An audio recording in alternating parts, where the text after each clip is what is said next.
Good afternoon, Trinidad and Tobago. My dear friends and comrades, this coming Monday, the 7th of September, this country will be making a very important and significant decision. A decision that will affect one way or another not only those who make it, but it will most certainly carry very far-reaching implications for all citizens today and for generations to come. Given the critical importance of these elections, with its possible dire consequences should you make the wrong decision, it is for this reason we in the Joint Trade Union movement think it absolutely necessary to refocus your attention to a few critical issues among many others. In other words, as a country, we have to be brutally honest, and in a most objective way, we must confront the real issues. We must do this void of race, religion, political affiliation, or geographical location. We must go beyond the political rhetoric, public relations, and platform campaigning, making a critical examination, staring the hard, cold facts right in its face. For instance, let us examine the state of our economy. After 5 years under this UNC government, there has been no real growth, especially in key sectors such as energy, manufacturing, and agriculture.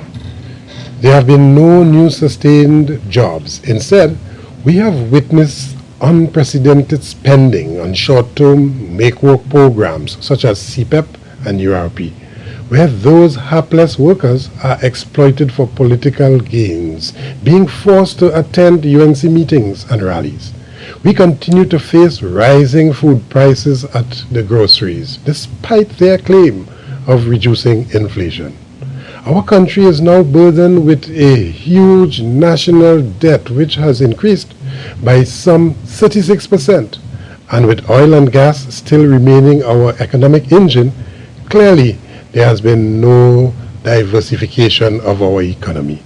Despite their political rhetoric, the undisputable fact is that over the last 5 years, there have been absolutely no new revenue stream. In other words, no new source of income to our country.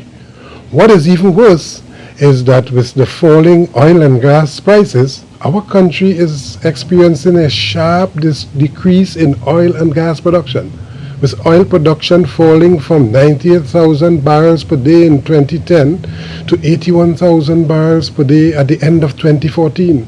You must also know that for the last 3 years, the Point Lisas Industrial Estate, a major foreign exchange earner for the country, this foreign exchange earner experienced extreme difficulty with massive reduction in the natural gas supply due to shortages in production, a situation for which the Minister of Energy remains clueless. In addition, the country is now in a foreign exchange crisis of such magnitude where Republic Bank, in a move never before imagined, suspended its trading in foreign exchange. Could you believe? Local businessmen cannot pay their overseas suppliers, ordinary citizens cannot get access to US dollars, and parents cannot even pay school fee and upkeep for their children studying abroad. Even the International Rating Agency has responded to our failing economy, where in April of this year, Moody's Investors Services downgraded our country's economic rating to Baa2, and they even changed our economic outlook from stable to negative.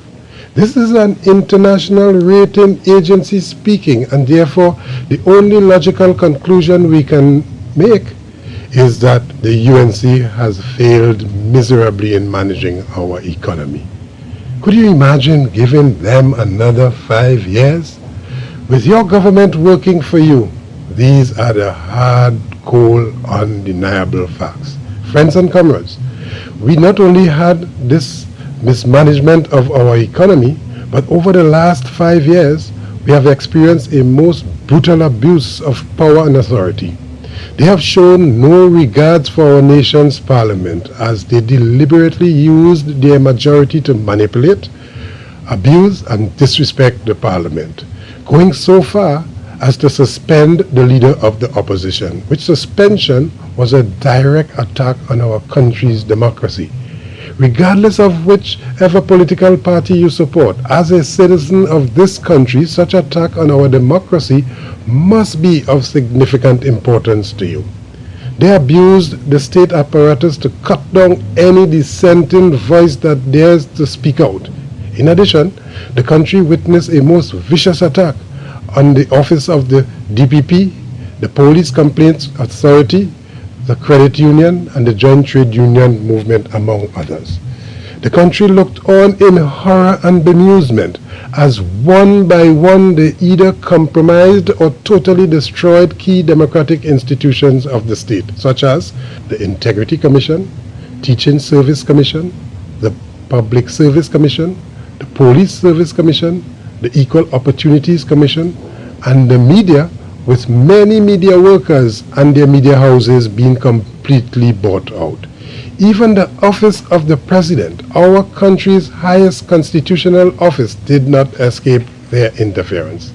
In the face of major public outcry, they were even prepared to steal this 2015 general elections with a runoff bill, a bill that was never part of any recommendations of the Constitution Reform Committee.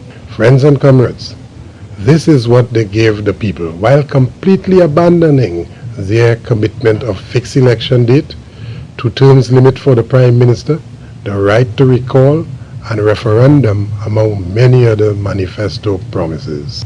In addition to attempting to steal the election with this runoff bill, they exploited and took advantage of our weak system of governance by using the maximum possible constitutional time frame to call the elections.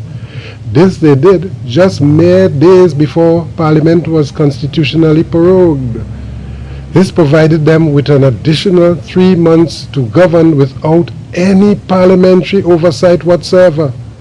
Without any parliamentary oversight or approval, they are now abusing this 3 months window period to make decisions which will carry far-reaching and devastating economic consequences in our country for generations to come. Let us also remember how they used the Parliament to surreptitiously proclaim Section 34. This is a conspiracy beyond anything this country has ever experienced in its 53 years of independence. From inception, it was only about giving their friends and financiers a get-out-of-jail-free card, and therefore, not only must it be outrightly condemned, but we must all ensure that this must never happen again. We cannot forget the UNC failed state of emergency, where they locked up over 7,000 African youths without either evidence or just cause. We must never forget how those young men were herded like animals in full view of their communities and the entire country. We must also remember their false claim of a plot to assassinate the Prime Minister, which they used to arrest some 17 of our Muslim brothers. We have always maintained that the state of emergency had nothing to do with crime, but instead it was called against the Joint Trade Union movement and the workers of this country, whose national campaign was only to achieve justice for the workers. After this, could you imagine giving them another 5 years? In fact, whilst they claim that the SOE was to fight crime, they have failed miserably in providing safety and security for families across Trinidad and Tobago.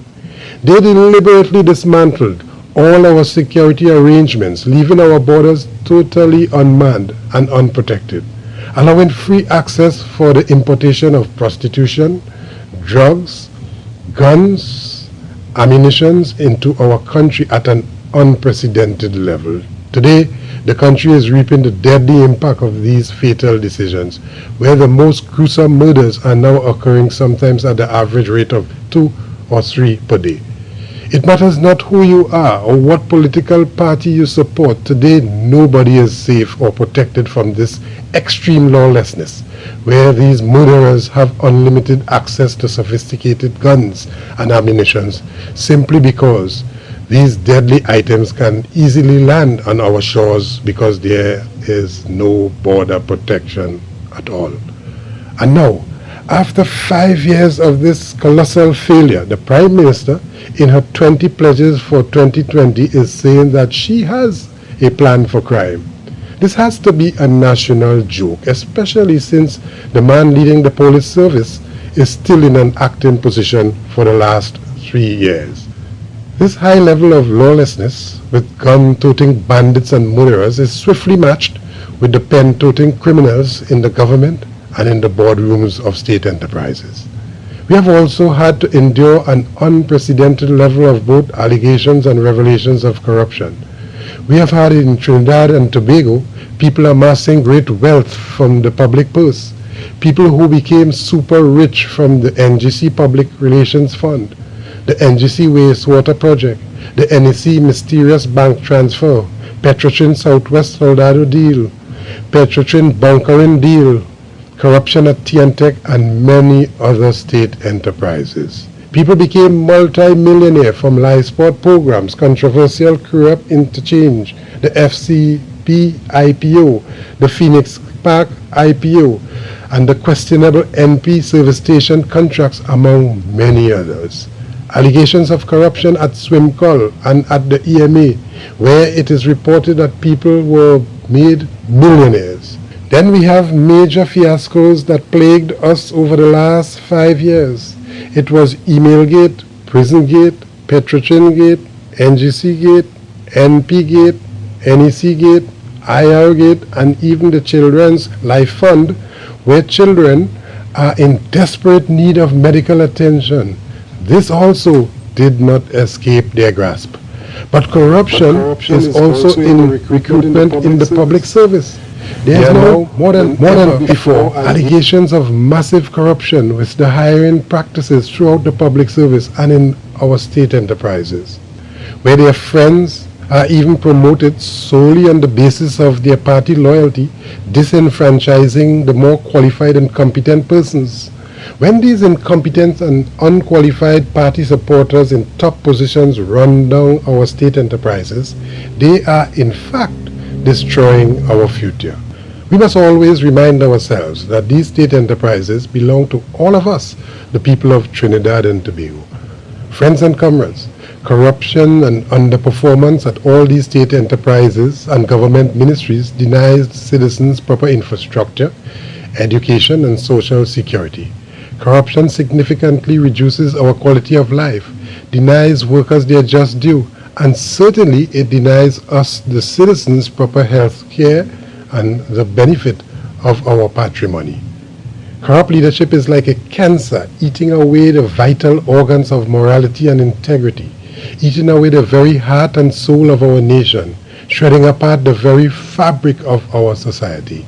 Could you imagine a Trinidad and Tobago where our children believe corruption is the only road to success, where hard work is replaced with just being a party supporter to land a government contract? In order to rebuild faith, hope, and confidence in our young people, we must investigate all allegations of corruption and prosecute with the full extent of the law all those who are found wanting. The judicial system must then go further and punish all those who are found guilty. Those who do the crime must do the time. This is the message to our young people, that we as a society must never accept corruption. Now let us examine their performance for labor. Without fear of contradiction, we make bold to say that whilst doing precious little for the workers, they instead unleash a sustained attack on the joint trade union movement. And for what? Simply because we were not prepared to remain silent while they betrayed and victimized the workers. We were not prepared to remain silent whilst they placed so many thousands of workers on the breadline, simply because they were labeled P&M. We were not prepared to remain silent whilst they attempted in an underhand and surreptitious way to pass a most anti-worker, anti-trade union bill. We were not prepared to remain silent whilst they falsely claimed the settlement of over 100 negotiations. whilst refusing to settle numerous outstanding negotiations, with some rolling over into the 2 and 3 periods of collective bargaining. Having mismanaged the economy and run out of money, they are now raising a T&Tech bond worth $1.8 billion. This will only increase the national debt without any parliamentary approval. We were not prepared to remain silent whilst they attack and victimize workers with suspensions and dismissal without any just cause or reason. We were not prepared to remain silent whilst they put their unqualified, inexperienced and incompetent friends in high position in state enterprises and government ministries. We were not prepared to remain silent whilst workers were faced with poor and unhealthy working conditions, with the USH agency failing to protect those workers while at work. We were not prepared to remain silent with a Minister of Labour who miserably failed the workers of the country. We were not prepared to remain silent whilst they refused to appoint a registration, recognition and certification board, denying so many thousands of workers the right to trade union representations. We were not prepared to remain silent whilst they continuously used taxpayers' money to appeal every judgment of the industrial court, filing numerous injunctions against trade unions just to deny workers justice. We were not prepared to remain silent with their corruption by giving their friends huge legal briefs for frivolous matters against workers at the industrial court. We were not prepared to remain silent whilst they used contract labor as a political weapon. We were not prepared to remain silent whilst they attempted to fool the people and betray the workers of Trinidad and Tobago. In other words, against all odds, we in the joint trade union movement were not prepared to remain silent and accept this unprecedented level of corruption, spite and vindictiveness with this UNC government. Now today, we are not prepared to remain silent whilst they attempt to raise the retirement age to 65, just to facilitate a few of their friends. Working over 60 years decimate any hope for those young persons who are qualified and now ready to enter the job market, simply because people are living longer. We will not accept this. This cannot be the future for our young people to look forward to. Trinidad and Tobago, this is just but a small reminder how this government really worked for you. Evidently, on May 24, 2010, this country was fooled into believing that the UNC had the country's best interests at heart. And it was for that and that only reason you gave them an opportunity to govern.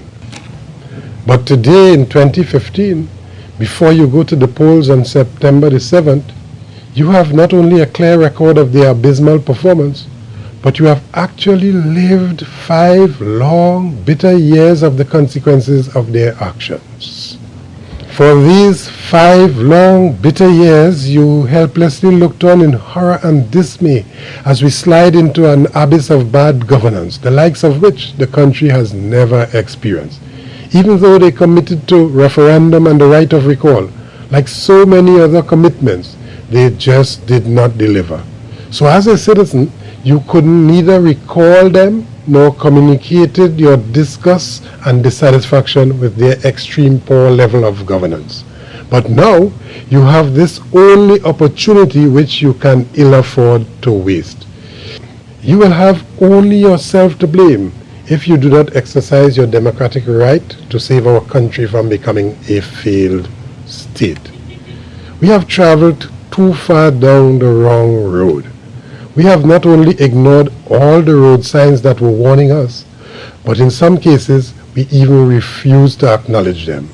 Road signs such as wrong way, dangerous curve, wet and slippery road, depression and landslide ahead, and as a consequence, the country now finds itself in a major sinkhole. The truth is, if we are brutally honest, it is that our country's regional and international image and reputation has been tarnished over the last 5 years. We have damaged our relationship with our CARICOM brothers and sisters.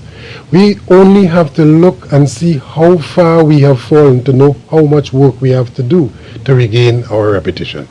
Dear friends and comrades, corruption, nepotism, and betrayal must never trump morality, honesty, and integrity in public affairs. Party loyalty, self-interest, and racial persuasion must never trump national interest, love for country, and your deepest concern for the future generation. It is for these compelling reasons on September 7th, as a patriotic citizen, you are faced with absolutely no option, not only to bring an end to this fascist and despotic UNC style of governance, but to return our country to sobriety, sanity, and good order. Our hope must be for a different Trinidad and Tobago, a better Trinidad and Tobago, and therefore, together we all have a profound duty and responsibility to our children and their children. For them, we must create a country which gives real power to the people, where people are treated with dignity and respect, where the ordinary man and woman, the farmer, the youth, the elderly, the disabled, where everyone can truly find an equal place and equitably share in the abundance of resources. It is only in that new Trinidad and Tobago we can guarantee a better quality of life for all. Thank you, and may God bless our nation.